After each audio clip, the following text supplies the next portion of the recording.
ये वही बच्चे थे जिनके आंखों में कल सरकारी नौकरी का सपना था, लेकिन आज पीठ पर लाठी के निशान थे।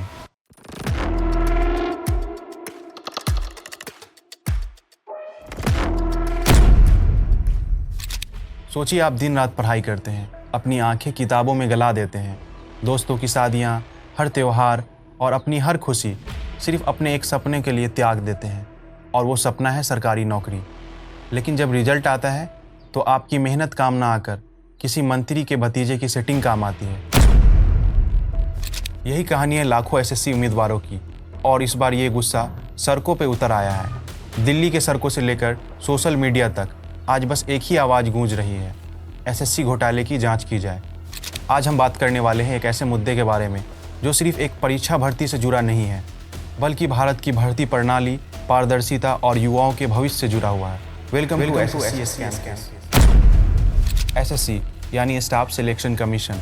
यह भारत की सबसे बड़ी भर्ती संस्थाओं में से एक है, जो हर वर्ष SSC CGL, CHSL, MTS, GD constable जैसी भर्तियां निकालती है और हर वर्ष लाखों बच्चों के सपने को पूरा करती है। इन सभी परीक्षाओं के लिए लगभग 50 लाख से ज़्यादा आवेदन हर वर्ष आते हैं, लेकिन हर बार की एक ही कहानी है, रिजल्ट में गड़बड़ी, भर्ती प्रक्रिया पर सवाल, एग्जाम में पारदर्शिता की कमी। 24 जुलाई से 1 अगस्त तक एसएससी सिलेक्शन फेज 13 के लिए परीक्षा आयोजित की गई। यह परीक्षा 142 शहरों के 194 केंद्रों पर हुई और इसमें लगभग 5 लाख बच्चे शामिल हुए। इसमें परीक्षा रद्द होना, सिस्टम काम न करना, अचानक से सर्वर क्रैश करना आदि शिकायत आना शुरू हो गई।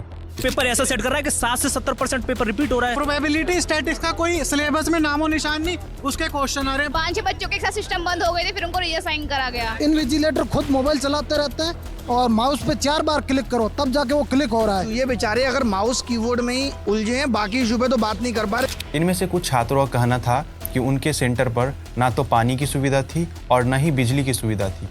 कई छात्रों ने बताया कि परीक्षा के दौरान उसका कंप्यूटर अचानक से लॉग आउट हो गया। इसके अलावा कई छात्रों का शिकायत था कि जब वो एडमिट कार्ड डाउनलोड कर रहे थे तो उनका एडमिट कार्ड पूरा ब्लैंक आ रहा था। और ये चीज़ें यहीं नहीं रुकी। इनमें से कई छात्रों का शिकायत था कि उनका सेंटर 500 किलोमीटर दूर दिया गया और जब वो सेंटर पर पहुँचे तो उनका सेंटर वहाँ पे चेंज कर दिया गया। फिर से एडमिट कार्ड डाउनलोड करने के बाद उनका सेंटर बदला हुआ था। परीक्षा के बाद बड़ी संख्या में इन चीज़ों को लेकर शिकायत आने लगी और छात्रों ने कई सारे आरोप लगाए और यहाँ से शुरू होता है विरोध प्रदर्शन।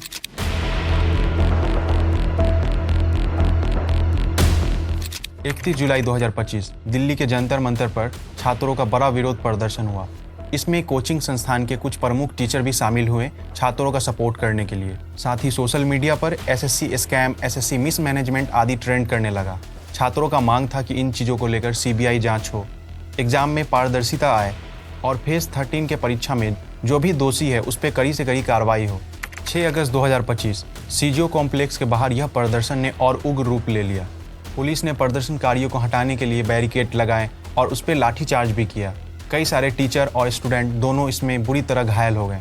इसमें कई सारे वीडियो वायरल हुए जिसमें लड़के लड़कियों को खींचकर पुलिस वैन में ले जाया जा रहा है। इसके साथ ही दिल्ली से लेकर पटना तक एसएससी के मिसमैनेजमेंट के कारण, टेक्निकल गड़बड़ियों के कारण विरोध प्रदर्शन शुरू हो गए।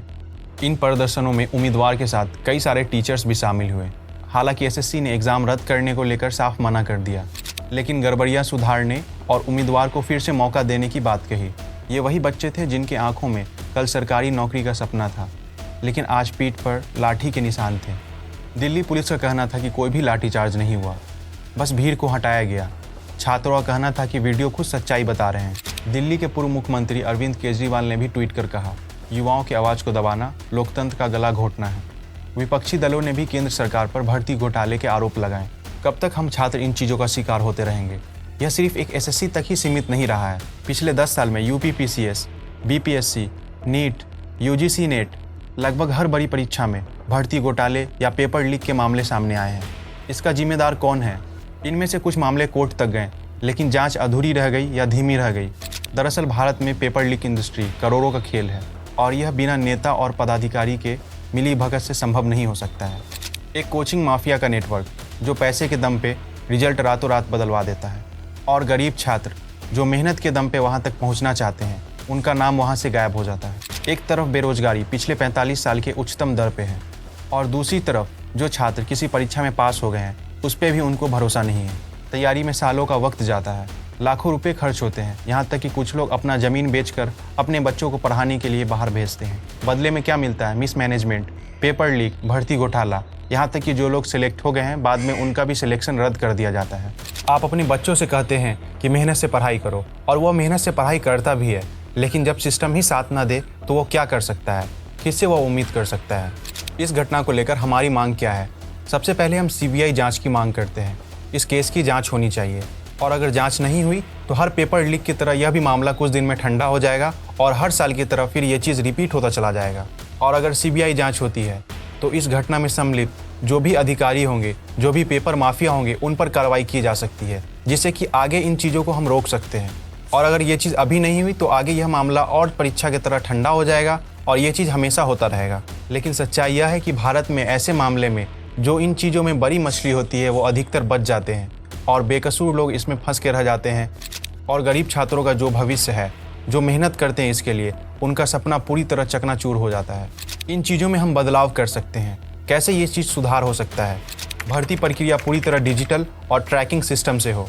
पेपर प्रिंटिंग और ट्रांसपोर्ट पर पूरी तरह कड़ा सुरक्षा प्रोटोकॉल हो। एक राष्ट्रीय परीक्षा प्राधिकरण हो जो इन परीक्षा की निगरानी करे ताकि ऐसी घटनाओं को फ्यूचर में रोका जा सके। पारदर्शी रिजल्ट पोर्टल हो जहां पे हर छात्र अपना रैंक, अपना रिजल्ट देख पाए। यह लड़ाई सिर्फ SSC के छात्रों तक सीमित नहीं है, यह लड़ाई हर एक युवा की लड़ाई है जिन्होंने मेहनत पर भरोसा किया, सिस्टम पर भरोसा किया, लेकिन अंत में उसी सिस्टम ने उसे धोखा दिया। अगर आप इस वीडियो को देख रहे हैं तो आप इसे एक न्यूज़ टाइप नहीं समझें। यह चीज़ आपके भी साथ हो सकता है, कल आपके भी बच्चे के साथ हो सकता है। इसलिए हमें आवाज़ उठाने की ज़रूरत है ताकि फ्यूचर में इन चीज़ों को हम रोक सकें। आवाज़ उठाइए, सवाल पूछिए। जब तक हम चुप रहेंगे ये चीज़ होती रहेगी। ये कहानी सिर्फ SSC तक ही सीमित नहीं है। BPSC, नीट, UGC नेट और हर परीक्षा, लगभग हर परीक्षा में ऐसी घटना होती रहती है। हमारे देश के युवाओं का भविष्य सिर्फ मेहनत पर ही नहीं, सिस्टम की ईमानदारी पर भी निर्भर करता है। सिस्टम को भी अपना काम सही से करना चाहिए। ऐसे में जब सिस्टम फेल हो जाता है तो हमारे लिए, आपके लिए आवाज़ उठाना ही एकमात्र रास्ता बचता है। आपका क्या मानना है इस घटना को लेकर, इस मिसमैनेजमेंट को लेकर? क्या यह एक सिर्फ प्रशासनिक लापरवाही है या इस घटना के पीछे कोई बड़ा नेटवर्क है? मैं हूं केस वाला भैया। मिलते हैं एक और नए वीडियो के साथ जहां पे हम पूरी पारदर्शिता से हर एक केस को आपके सामने रखते हैं। जय हिंद।